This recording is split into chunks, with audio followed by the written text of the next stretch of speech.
Now mai, haere mai, and welcome to this Facebook Live where we're talking about the new GoBay bus network. And we have two special guests this evening. First, to my immediate right is Neil Curtin, Chair of the Hawke's Bay Regional Transport Committee and Hawke's Bay Regional Council Law. Yeah, good evening. Pleased to be here. And we have Russell Turnbull, who's the Hawke's Bay Regional Council's Transport Manager. Welcome. Yeah, good evening, Mike. Good evening, Neil. Before we get started, just a few housekeeping notes. We welcome questions in the chat that's next to this live on Facebook, and we'll answer as many of those questions as we can during the broadcast. Those we can't answer, we'll endeavour to answer within 24 hours of this broadcast ending. So stop back if your question didn't get answered. Right, well, let's just start into it. We're talking about the GoBay bus network, which launched late January, and we're here to find out all the good stuff. So Russell, let's start with you. What is the new bus network, and can you explain the main changes, and frankly, why change now? Well, I'll start with why change. The current, or the previous bus network as it is now, was designed well back in the early 2000s, so well over 15, 16 years ago. And look, the region's changed, Napier and Hastings has changed, new suburbs have popped up, new places to work and shop and go to school have popped up. So the old network had really outgrown what the region really needed. And what we realised is that we actually needed to go out and talk to people, and this started way back in 2022. Every 3 or so years we have a look at our regional public transport plan, which tells us where buses should go, how often they should go, etc. And we went out and talked to the community, and we got some professional help with it as well. And what we discovered is that people said, this doesn't work for us anymore, it's confusing, it's not like a big city timetable and route should. So we said, okay, let's shake things up. Let's put together a few new ideas. So we took that out in the 2022 public transport plan, went out to public consultation, got some really good feedback, and we were going to put it in place, and then we had a cyclone get in the way. And roll on 2025, 3 years later, and it's time to actually review it again. And so that was a really opportunity to actually refine what the plan was, to remove some of the big loops, the confusing loops, which are great for coverage but terrible for people to understand how the bus system works, and replace them with services that are direct, that go down the main roads. If they go down one road, they come back the same road. They don't just go one way through it. So there's quite a lot of change, and in 2025 we refined those, we talked to the community, make sure the routes are pretty much in the right place. And on the 25th of January, we launched it. Great. So what about how were the routes decided? And did you consider things like school timetables? Absolutely, best as we could. So obviously we have a database of all the school timetables, but sometimes it's a little bit, who do we please with what we're going to do? And to tell you the truth, we may not have got it right the first time, and we've already made a few little tweaks just to get things in the right place. But we gather a lot of data on our current buses. Every time someone gets on the bus and presents their B card, or they buy a cash fare, we know that's happened. We know exactly what stop that's happened at. So we've got a lot of data where people were getting the bus from, to and from. But we also knew places where they wanted to go that we weren't going, like Kmart, for instance, in Napier. Buses nowhere near it. So we had joined all the dots, literally, joined all the dots. We had all the My Way information, we'll maybe talk about that later. And we made some routes, and then we took it to the public and said, what do you reckon? So Neil, as Chair of the Transport Committee, what has been your role in this network change? Well, Mike, it's been a gestation period of some 20 odd years, because I served on the Transport Committee in the early 2000s. So my coming on board in 2025 as the chair of the Transport Committee, all of that planning was well underway that Russell's highlighted. So we'd had 3 years of development, and as you might understand, a transport network like this has got tremendous amount of moving parts to it. So many things to consider. The routes, what do people want, where do they want to go? So my job from October onwards and coming into the new council and taking on this role was very much to come up to speed with where things were at in terms of the plans. One of the things I did do, which I'm very pleased about, was to hop on the bus, take some ride, talk to people and understand how things were developing for the consumers, because over that considerable period, the Hawke's Bay's bus service can be characterised as somewhat moribund, really. It was unfortunate that people were choosing not to use an available service, declining patronage on those buses. And I think, as Russell's highlighted, the refresh or the planning that went into it analysed where do people actually want to go. Was the bus service serving those needs? And so that analysis has led to the changes that were made, and that was after significant consultation with the public. And I was very pleased to see, for example, the new routes added to the service. For example, out to the airport. And I took a ride out to the airport on the bus, and that was gratefully received by passengers arriving into Hawke's Bay. So a critical, if you like, piece of infrastructure that supports the region's development. The sports park's another venue that has arisen in the meantime, and the service is now servicing that particular destination as well. So my role has been very much to, if you like, to lead that the launch of the service, and to, if you like, be a public voice, one of the many involved in demonstrating to the public that they've got a viable service on their hands with the new service. So, Russell, did the Regional Council consult with the community about all of this? Sure. So the Regional Public Transport Plan is actually a legislated document, and the council is obliged to actually consult, but we don't do that as a box ticking exercise. We actually made it real, and we actually went out and talked to 30 plus different communities, everything from youth councils right out through Age Concern, Grey Power, 2 disability forums in Napier and Hastings, the Flaxmere Community Board, anybody who would want to listen to us, or we asked to listen to us. Stakeholders like the airport, who went out to see, as Neil said, sports park, we went to talk to them. So we really got out there and talked to as many people as we could. That conversation started in 2022, as I said earlier, and it continued in 2025.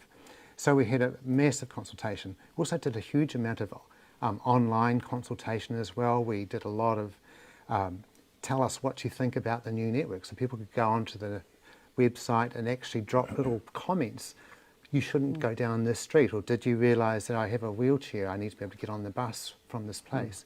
So we're actually able to put out the new network and get really specific feedback from people along the way. So we used a lot of digital tools as well as traditional tools to get the kind of feedback we needed to mould this network into something that was going to serve the now and the future of Hawke's Bay public transport. And I understand the network's sort of still being built. Essentially, there's still bus stops going in and that kind of thing. Correct. You can imagine with all the new routes that we're going down, new streets, new places like the airport and the sports park, new areas like Arataki and Iona out in Havelock North, and through new areas like Park Island, Variety and Napier. There were no bus stops there. So we've actually had to establish 200 new bus stops. And of course we've had to retire some because we have come out of some streets. So overall we have about 100 new stops across the whole of Napier and Hastings. Now, putting a bus stop outside someone's house isn't always the most welcome thing, because people are sometimes apprehensive what that might mean. So we just don't do it and bang it in the ground. We actually have to go through a consultation process. So we write to all those people, and they have the opportunity to object. Now, all of that goes through the Napier City Council and the Hastings District Council, because they look after all their own road infrastructure like bus stops and shelters. So they have a process they need to go through to really kind of nail down where the stops are and make the kind of hard decisions that sometimes have to be made about where bus stops go. So this isn't a race, this is a journey to get the stops in the right place that suits the most people. And we're really interested in making sure that everybody has good access to the public transport network. And the idea is that 80% of Napier and Hastings people are no further than 400 metres of the closest bus stop. So yeah, we've had to move a lot to make this new network work, but we haven't done it for 15 plus years, so now is the time. Yeah. So, Neil, a lot of this change can be quite unsettling. So, as an elected representative, what's your sort of role with all this change going on? How do you sort of help people understand and perhaps encourage them to sort of embrace this change?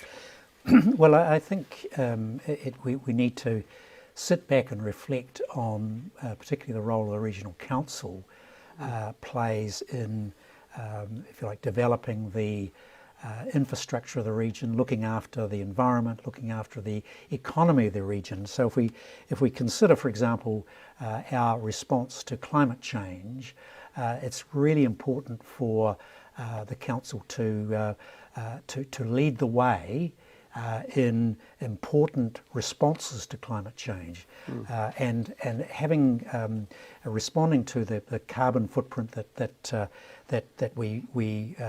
emerges from our vehicle fleet is an important opportunity to mitigate the impacts of that on the environment. So from a if you like a leadership role, the council makes major investments into transport. We share both with the taxpayer. The government's putting millions of dollars into this as well. So we're playing a role both from a climate perspective, an environmental protection perspective, but particularly from if you like the economy of the region. It's inevitable in the latest fuel shock that we're experiencing is just manifesting what the future will be for us. It's important to have a public transport system if we want to be a modern community, a modern cities, or the two cities particularly of Napier and Hastings. You look internationally and you see those cities have public transport. For people that cannot access private vehicles, we're needing that sort of infrastructure. And more, the future looks like public transport and the availability of alternate options. And the council needs to be a leader in that, to investing in that. And my role in that is to be the voice of council in promoting it.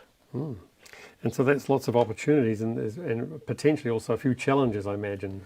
Certainly. The challenges are there because the if you like, the psyche, the way people perceive public transport, travelling on those buses, needs to make very substantial change so that we do fill those buses up. People are well used to their private vehicles. It's convenient. We can park where we like, and we've made it. Our whole transport infrastructure is designed around those private vehicles. To make that change is a tremendous shift in thinking, and I think one of the biggest challenges around that is to really the biggest, if you like, opportunity there is to use public transport for that economic purpose. That is, the biggest influence will be the cost of the petrol at the pump. That will drive that decision making whether I do eventually hop on that bus. But our role in it is to encourage it, to provide opportunities to test it out, so that we can make that shift in perception around that. I do think one of the challenges is to bring on a younger generation. It's a generational thing that will be important in bringing about a change in behaviour. My children, my son, for example, travels daily on the bus from Napier to Hastings to the Hastings Hospital. That sort of shift is more. He's got more consciousness about it than perhaps an earlier generation, and we need to foster that opportunity. So a good problem to have would be buses that are too full. Yes, indeed. Yeah. We've got a question in here. Says, when will the change to the new Motu Move cards be coming, and can you still pay online using a bank debit card?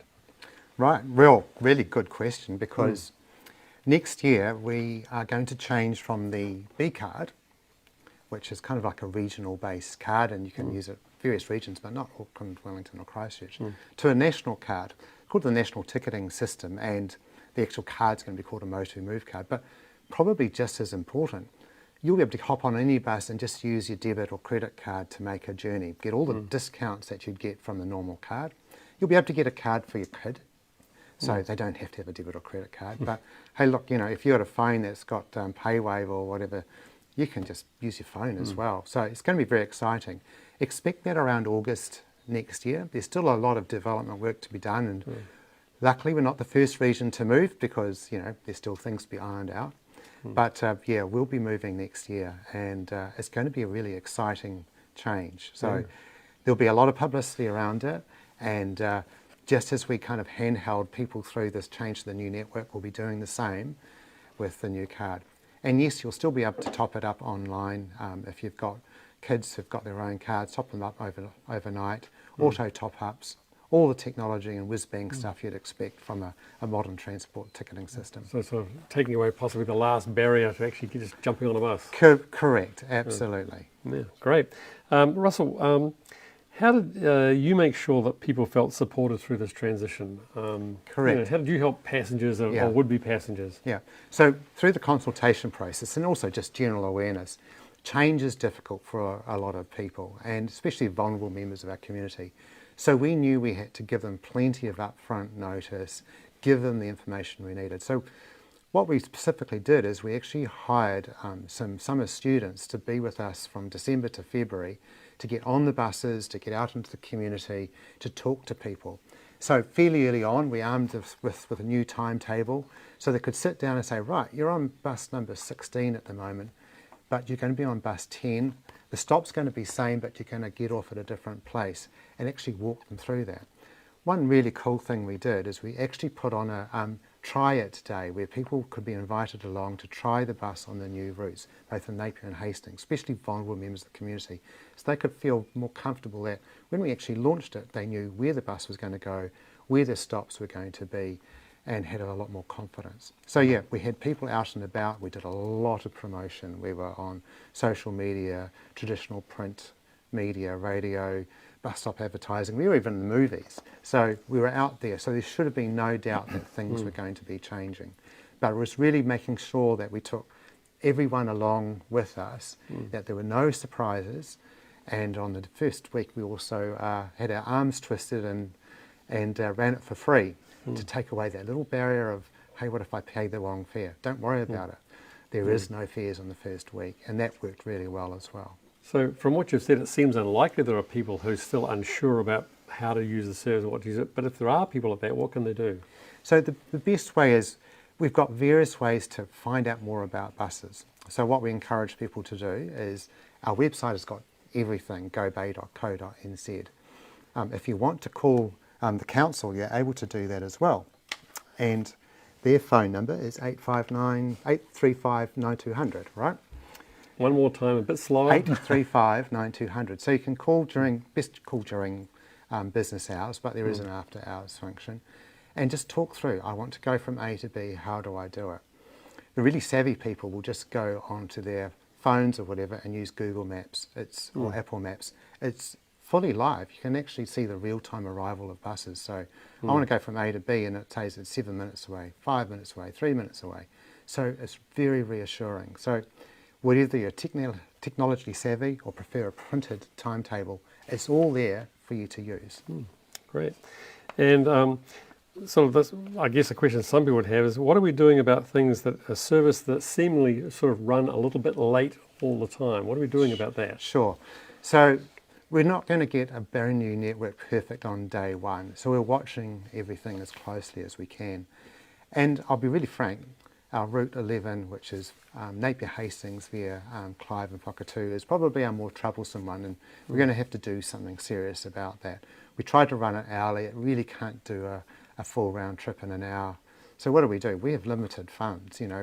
Ratepayers and taxpayers don't have buckets of money to give us to throw more buses at it. So we might go and talk to the community about perhaps it runs every hour and a half instead of every hour. So we're watching that type of thing and what could we do, how could we do things better. Apart from that, everything is pretty much okay. We have random bits of traffic, as you can imagine at the moment. Between Napier and Hastings, we've got works on Waitangi Bridge, we've got Taradale Road closed, and of course we've got expressway work as well. So those connections are a little bit challenged at times, and we have to ask for people's patience because we just can't barge the buses through traffic. We don't have bus lanes in Napier and Hastings yet.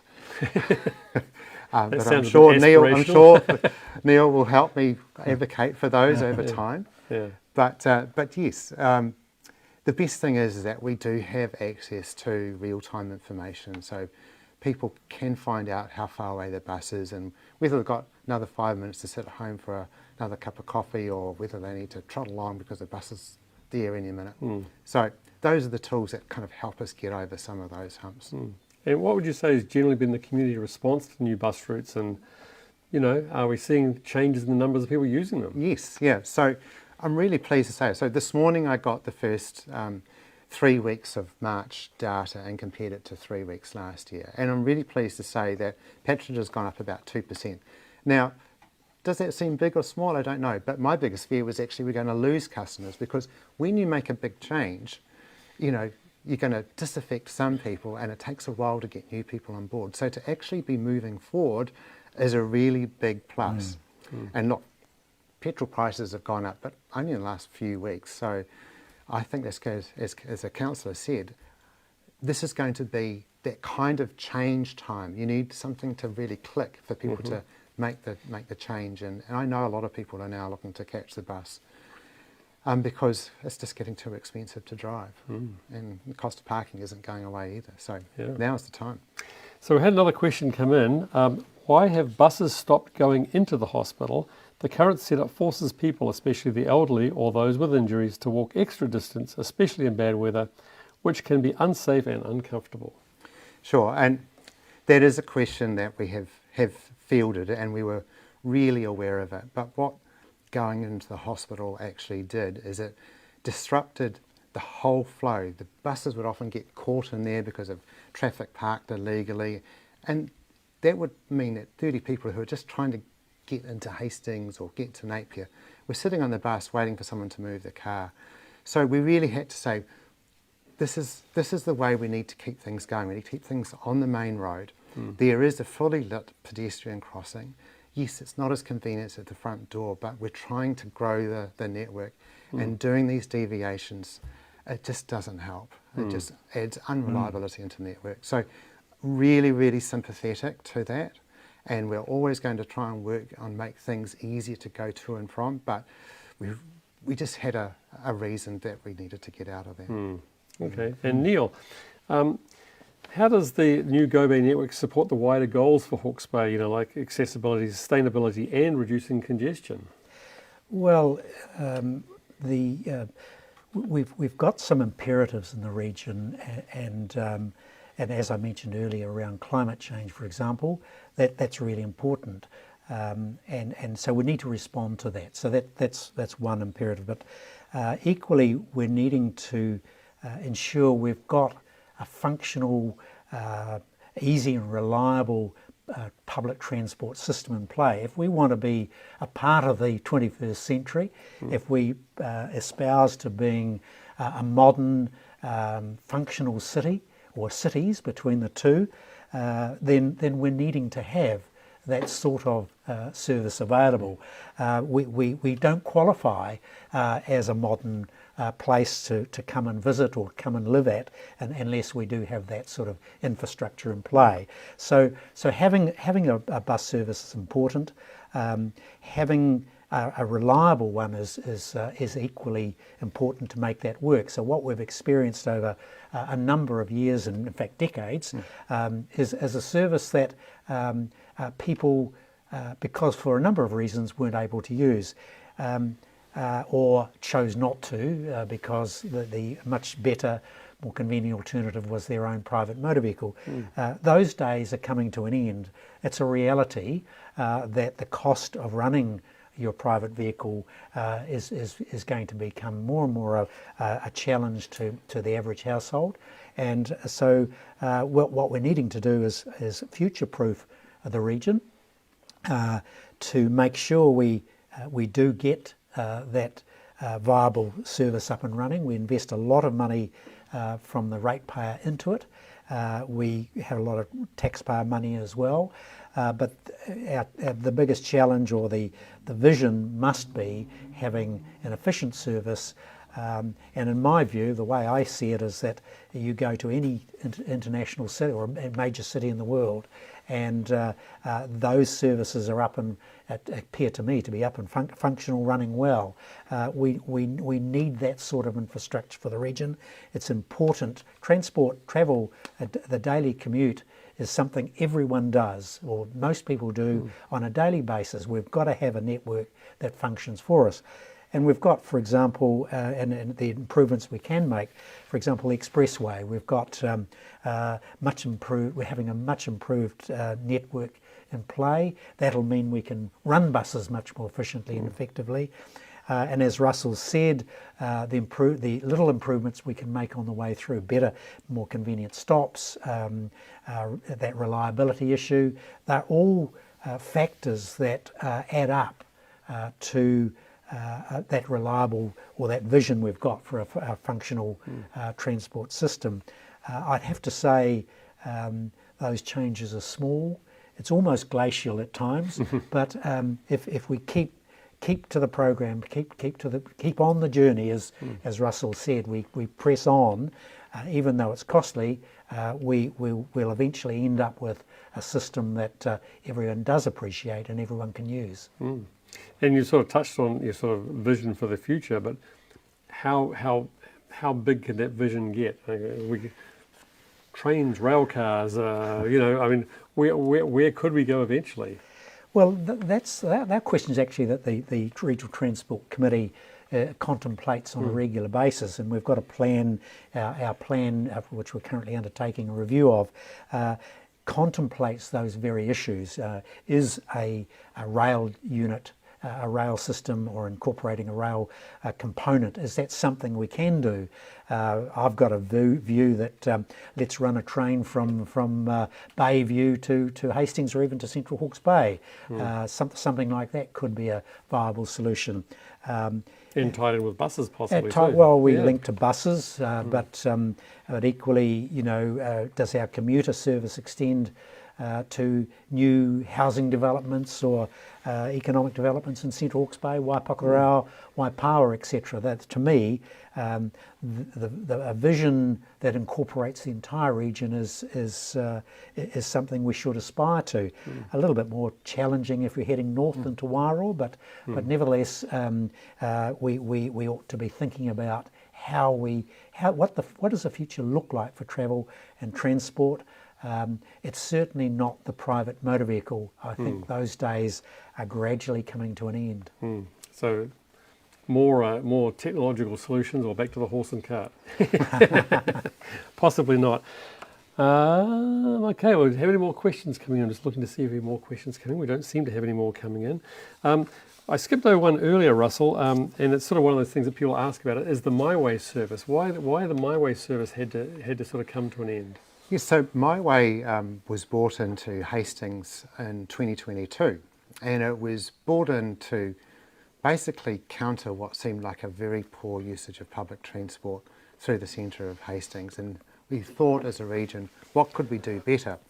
And on-demand services is basically people using a telephone to book a ride, or an app to essentially get from A to B. And you might have to walk to the closest corner of your street or whatever. And what it turned out to be is a very expensive way of moving people around. Yes, you would get 2, 3, 5, 6 people in a van. But we realised after a while that we kind of reached a peak. We actually increased patronage over the previous bus service, but it was never quite heading in the right direction that it would become truly sustainable. And when we really thought about it, I thought, actually, Hastings needs a grown up bus network to really get the most out of the public transport dollar that we have. And adding more My Way vans was not the way that was going to work. So that's what we've done. So in Hastings we have 3 routes now that actually provide really good coverage. We have a circular service called Route 8, which is called the Hastings Circular. We have 2 crosstown routes, one between Flaxmere, the central city, and Akina, and the other through to Karamu. So there isn't many places in Hastings you can't get to on a normal bus now. And those are frequent, regular buses, and that's the way a growing up city will grow its patronage. Yeah. And I just see we have another question that has come in. Is the service through to the sports park in Hastings proving popular? Well, yes, it is, and I would love to bring you the exact numbers, but it's only anecdotal at the moment. But parents are literally getting their kids to catch the bus to the sports park for their sports or to get home. No longer, as Councillor Curtin said, cost of running kids around now must be a fortune. Getting the kids to get on the bus, and they get a subsidised fare, to get to their sports and back home again has got to be the easiest way. And yes, good anecdotal evidence that that is exactly what is happening. Great. And I'm not sure, any more questions coming in? We've got another one coming in a second. Perhaps another one that perhaps I skipped over here. How can councillors in particular and the Transport Committee in general, how can they advocate for public transport? What can they do? What can they demonstrate?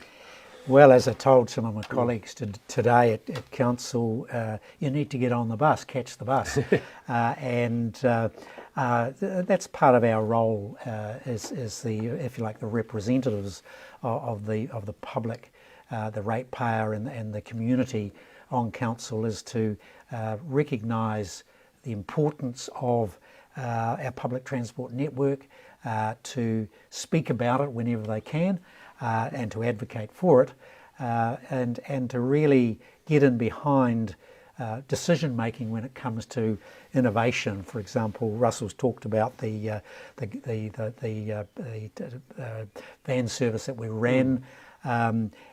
We tried it. We come to a conclusion, but it needed investment and it needed to be trialled. So we're needing to continue to try new things. You talked about, or Russell referred to, use of the sports park, and parents sending their children along. There's clearly a conversation that can be had with their education, getting people to school, and so how do we integrate those sorts of things? So there are significant policy and, if you like, strategies that can be brought into play, and I think it's the role of councillors to consider those. Be brave about them, and to recognise holding fast to the vision of a viable, reliable and effective public transport system being so vital for the region. That's our job, to look out for the interests of the region. Yeah, before you know it, you might hold a council meeting on a bus. That's right, yes, why not? We have another question that came in. There are concerns in the community about the removal of bus stops, particularly on Latham Street, that's in Napier. Can you explain the reasoning behind these changes? So if a stop has been removed, it's because either the bus doesn't go there anymore or there has been a better place. Might have referred to earlier that we try and put 80% of people within 400 metres of the closest bus stop. That does mean some reorganisation. So bus certainly still goes down, Route 3 goes down parts of Latham Street. So a lot of those, some of those stops should still be in place, etc. So look, there have been some changes. We've put lots of new stops in, and as I say, change is sometimes hard to do. If someone actually does think that there should be a stop in a place that there isn't, then definitely get hold of the council. You can phone us on 835 9200 or send us an email, transport@hbrc.govt.nz. Yeah. Should I say that again? Yes. Transport@hbrc.govt.nz. Send us a note. Tell us where you want it to be, or give us a phone call. Honestly, we're open to it. If we've missed one, and should be one in there, let us know. But we should never have taken a bus stop away from a current bus route. Okay. And unless there's anything else you gentlemen would like to sort of speak to, I think we might sort of wrap up here. This has been one of our longer Facebook Lives, so congratulations. Obviously an engaging topic. I just point out, thank our guests again, Councillor Neil Curtin, Chair of the Hawke's Bay Regional Transport Committee, and Russell Turnbull, our Transport Manager at the Regional Council, and mihi nui to any of you who have been watching live, and to those of you who will watch it after the fact, which turns out to be our biggest audience. This recording will be available shortly after we finish the broadcast today, and any questions that come through from now or earlier that we weren't able to answer on air, we will answer within the next 24 hours, so come back to the feed then. Ngā mihi nui for being here, and ka kite. Thank you, Mike. Thank you, Neil.